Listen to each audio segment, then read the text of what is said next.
Chicken kadai. അതെ, വെറും chicken kadai അല്ല കേട്ടോ, കൊൽക്കത്ത സ്റ്റൈൽ ചിക്കൻ കടായി. വരി കണ്ടുക.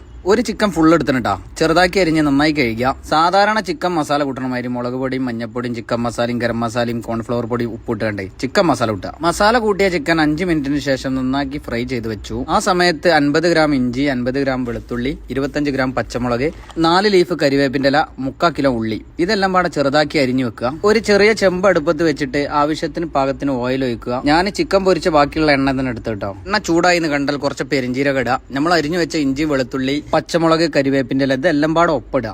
ഇഞ്ചിയും വെളുത്തുള്ളി മാറി ചതക്കാൻ നിൽക്കരുത്, ചതച്ച കൊൽക്കത്തൻ കടായി മാറും. ഇഞ്ചിയും വെളുത്തുള്ളി ഏകദേശം വാടിയെന്ന് കണ്ടാൽ കൂടുതലൊന്നും ചിന്തിക്കാതെ അരിഞ്ഞു വെച്ച ഉള്ളി അതിലോട്ട് ഇടുക. അരിഞ്ഞു വെച്ച ഉള്ളി വാടി ഒരു മുല്ലപ്പൂവിനെ നിറാവുമ്പോൾ അരിഞ്ഞു വെച്ച തക്കാളി ഞാൻ പറയാൻ മറന്ന് 3 തക്കാളി എടുത്തിട്ടുണ്ടോ. തക്കാളി അതിലോട്ട് ഇട്ടാൽ ചെമ്പ് ഒരു 150 സെക്കൻഡ് മൂടി വെച്ച് വേവിക്കുക. തക്കാളി ഏകദേശം വാടി വന്നാലേ 1/2 സ്പൂൺ മഞ്ഞൾപ്പൊടി, 1 സ്പൂൺ കാശ്മീരി മുളക്, 1 സ്പൂൺ സാദാ മുളക് പൊടി, 1/2 spoon garam masala, 1 spoon chicken masala ഇതെല്ലാം പാടെ ചേർത്തിട്ട് പച്ചമണം മാറണ വരെ ഇളക്കുക. പച്ചമണം മാറിയെന്ന് കണ്ടാൽ കൂടുതലൊന്നും ചിന്തിക്കാതെ അരിഞ്ഞു വെച്ച ക്യാപ്സിക്കൻ ഇടുക. നമ്മളിവിടെ ഒരു ക്യാപ്സിക്കൻ ആയിട്ട് എടുത്ത്. ഇനിയാണ് ഇതിലുള്ള മെയിൻ സാധനങ്ങൾ കേട്ടോ. വെളുത്തുള്ളിയും റെഡ് ചില്ലി സോസ്, കുറച്ച് സോയാ സോസ്, കുറച്ച് അധികം ടൊമാറ്റോ സോസും ഇതെല്ലാം പാടെ ഒരു 25 സെക്കൻഡ് കൂട്ടി യോജിപ്പിച്ചിട്ട് ഉപ്പും മുളകും ഒക്കെ പാകാണോന്ന് നോക്കുക. ബെല്ലാത്തി ജാതി അതൊന്ന് സെറ്റായിന്ന് കണ്ടാല് പൊരിച്ചു വെച്ച ചിക്കൻ ഒന്നും നോക്കണ്ട അങ്ങോട്ട് തട്ടുക. ചിക്കനും മസാലയും എല്ലാം പാടെ അങ്ങോട്ട് കൂട്ടി യോജിപ്പിച്ചിട്ട് ആദ്യം അരിഞ്ഞു വെച്ചൊരു സാധനം കേട്ടോ. പക്ഷെ അത് അവസാനം ഇടാൻ പറ്റുള്ളൂ. അവസാനം അതുകൊണ്ടാണ് കാണിച്ചത് ഉള്ളിത്തണ്ട്.